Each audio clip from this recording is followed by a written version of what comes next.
Hi, I'm Captain Ben Wolfe with Sportfish Michigan and Traverse City Bass Guide Service. You know, it's spring here in Michigan, and I've got some new electronics on my bass boat, but I also have some really good GPS waypoints on this other boat, and it's in the Humminbird unit on this boat. So I want to be able to take these GPS waypoints that are on this boat and take them over to my other boat and the electronics on that boat. And so I'm going to walk you through the steps that I use to get the GPS waypoints off of one Humminbird unit and put them on another Humminbird unit. And it's very simple. There are a couple steps to take, but it's actually pretty simple once you know how to do it.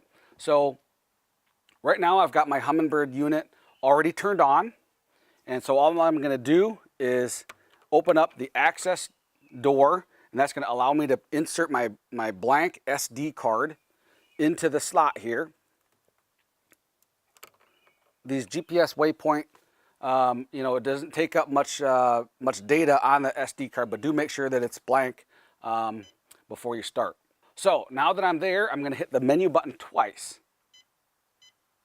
And I come up with a whole bunch of different menus up here, and I want to use my cursors, you know, the arrow buttons, to scroll over to the navigation page. So here, right there is the navigation page. It's just abbreviated NAV. So once I'm there, I'm going to use the cursor and scroll down until I find the box that says Export All Navigation Data. And it's right here, and it's highlighted in yellow. So now all I'm going to do is take my cursor, and you know, there's a little arrow that indicates to the right there. So I'm just going to hit that right button. And now it gives me an option here. Yes or no, confirm, save tracks, waypoints, routes, and MMC/SD, you know, overriding all tracks, waypoints, and routes on the SD card. So that's exactly what I want to do, because I want to take these GPS waypoints off of this unit. It's going to still store them on this unit, but I want to be able to export them onto my SD card so that I can take them to my other Humminbird units. So I'm going to hit yes,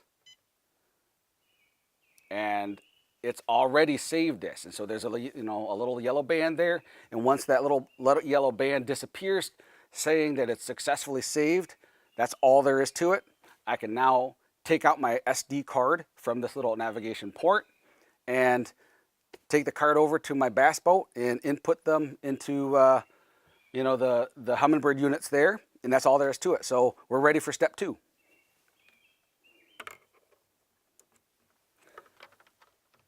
All right, so let's head over to the bass boat.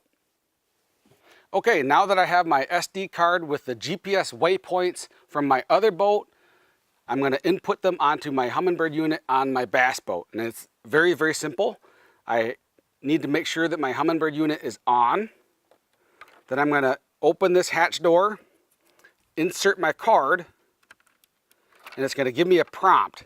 And the prompt is going to ask automatically if I want to upload the data from the SD card, yes or no. And I'm just going to use my cursor there, left or right, to accept or reject uploading. And once I hit upload, it's as simple as that. So I'm going to hit upload with the right cursor arrow to say yes. And I get this little message that says loading, you know, as many tracks or waypoints or whatever. And once that goes away, the input is done. I have now taken the GPS waypoints from my other boat and the Humminbird helix on that boat and put them onto my Humminbird helix on this boat. It's just as simple as that. Try this, you know, whether you're using multiple boats like we do here at Sportfish Michigan and Traverse City Bass Guide Service, or if you're updating a unit from an older unit to a new one, this process is just as simple as that, and that's all you have to do to get waypoints from one unit onto the next unit.